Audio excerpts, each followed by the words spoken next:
1. Leah was sabotaged, but the hate is partially her fault. Leah, despite not being the most skilled member in her group, faces an overwhelming amount of criticism for her dancing abilities compared to the other members. The unfairness of placing her in a group where others excel in areas where she may not be the strongest is bewildering and almost seems like JYP was just desperate to add another member and picked her up off the street. The criticism or hate directed at Leah isn't entirely unjustified, considering her years as an idol should have provided ample time for her to improve both her singing and dancing skills. While she has undoubtedly improved, the obvious contrast in progression compared to her fellow members is incredibly concerning. Hating on idols reflects a level of rudeness that undermines the constructive criticism necessary for growth. ITZY, as a collective, faces a challenge where fans often misconstrue well-intentioned feedback as hate. There's a need for the distinction between genuine criticism aimed at improvement and malicious attacks. It's essential for both the group and their supporters to recognize that constructive criticism stems from a desire to see the group succeed. Leah's inclusion in ITZY prompts reflection on the toll group dynamics can take on an individual's mental health. Perhaps pursuing a solo career would have spared her from constant comparisons and allowed her to shine in her own right.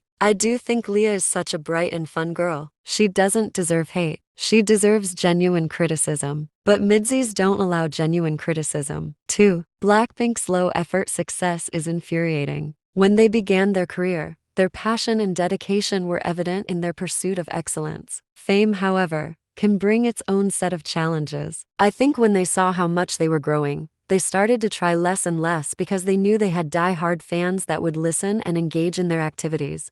Many groups consistently impress me with their creativity and dedication to delivering quality content. We need to start recognizing and celebrating these groups. We have to support groups who are actually thankful for their jobs. There are so many good groups that are being overshadowed by groups like Blackpink. The most we get out of Blackpink is maybe an occasional news article about YG. Blackpink isn't even trying to stay relevant because they know even when they're not doing a damn thing about their career, they will still have fans that are threatening other people's lives just for the fun of it or because they insult Blackpink. I just don't understand why we keep bringing so much attention to groups that don't deserve it. Not to mention that all of their songs have started to sound the same since Killed This Love. They have literally sucked ass and have had so many chances to bring something into the table. But you know, Blackpink and they do the bare minimum for their job and will always be praised for it. Jennie starting to do more activities as a company owner is fine or whatever. But I love how we just forgot about how she was on that incredibly disgusting show that literally glorified abuse, and yet people are only hating on The Weeknd and Lily Rose Depp. Thing is, along with that, her acting on the show was absolutely atrocious, and she didn't know how to show any emotion without looking like she was reading off of the teleprompter. Before you say, "Oh, how do you know anything about acting?" I've literally studied performing arts for 3 years. I pride myself on knowing when someone is a genuinely good actor or when someone is just looking to get paid,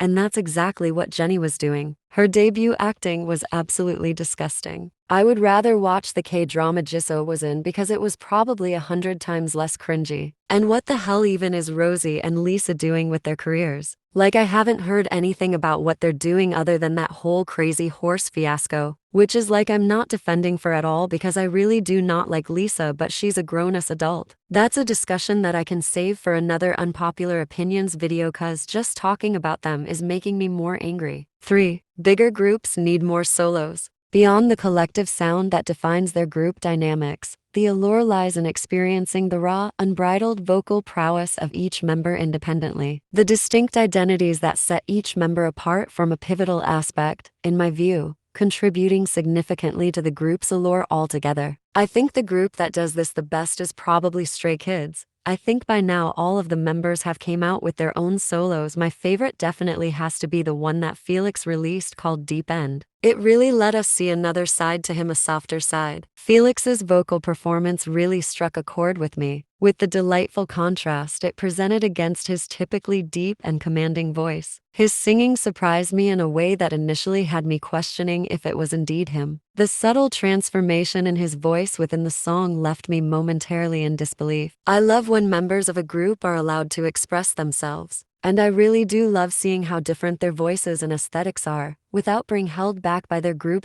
#big group solos. By the way, leave some good groups or soloists you want me to check out. I might make a Google form maybe so you guys can leave opinions or video ideas for me.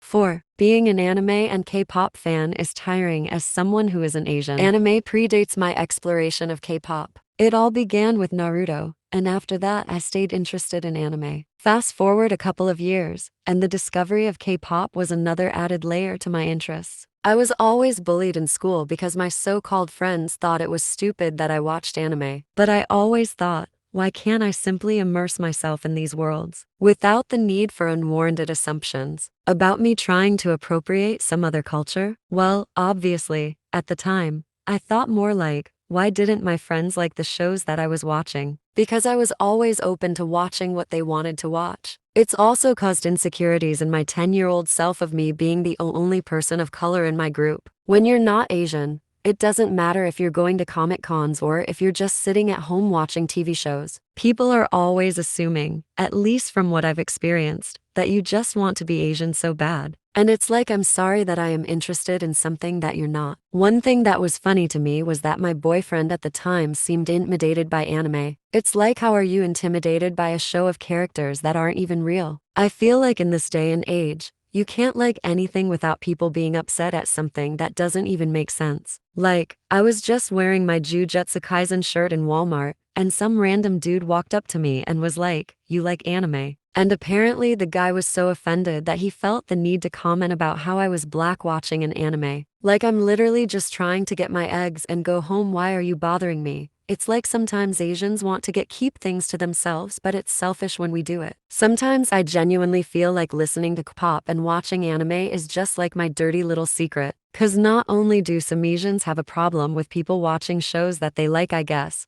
but it's also like people just like to trash on things that they don't find interesting. I go to an all-girl school, so I expected for myself to be able to branch out with the things that I found interesting. But it's literally no different being here. If anything, it's way scarier to try to find people who share the same interest as you. Okay, I'll end the video now. I'm yapping,